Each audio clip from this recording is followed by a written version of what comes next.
On assiste depuis quelques années à une explosion de l'immobilier, immobilier de luxe comme de moyen standing. J'ai vu une annonce passer il y a quelques jours sur une plateforme. Un appartement avec une chambre, un salon, une cuisine, ascenseur et sécurité garantie à louer à la cité Keur Gorgui. Le loyer est fixé à 300 000 francs CFA par mois avec 4 mois d'avance, soit un total de 1 200 000. Cette somme représente le revenu annuel d'un salarié qui touche mensuellement 100 000 francs. La loi sur la baisse du loyer n'est-elle pas caduque sur la base de cet exemple? Oui, mais cette loi-là a été l'expression d'un volontarisme du gouvernement à réguler le prix du loyer. Mais il faut se rendre aussi à l'évidence.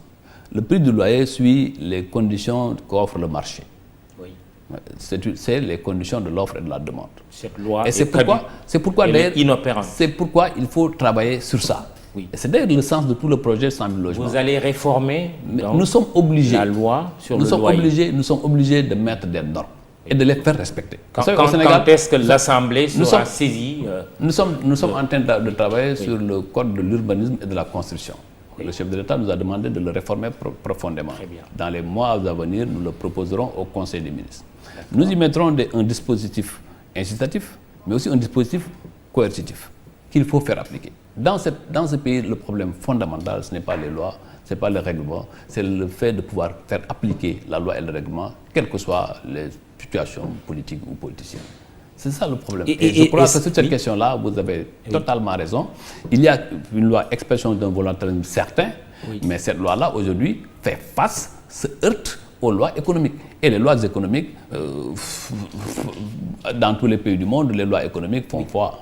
Ici, on voit mais vraiment un cas typique de la difficulté, justement, du loyer.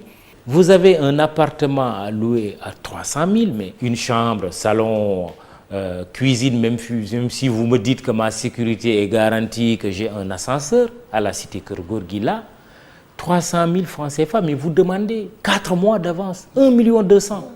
C'est pourquoi je dis c'est ça qu'il faut réguler. Oui, mais l'impression qu'on a, c'est qu'il n'y a personne qui regarde ça.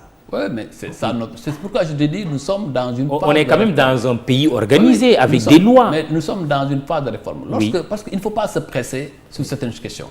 Quand nous mettrons en place le code de l'urbanisme et de la construction, le nouveau, parce qu'il en existe déjà, mais qui depuis plus d'une décennie n'a pas été retouché. Lorsque nous retoucherons, il y aura des instruments tirés de cette loi qui nous permettront d'agir. Mais fondamentalement aussi, il faut intervenir sur l'écosystème.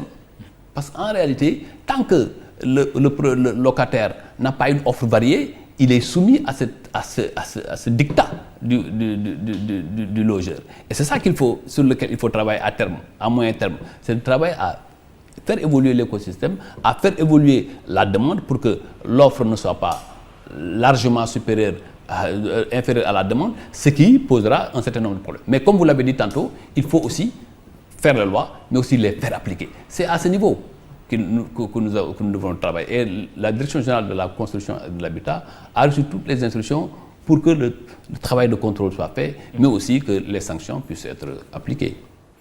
Bon, on va voir concrètement comment ça va se passer.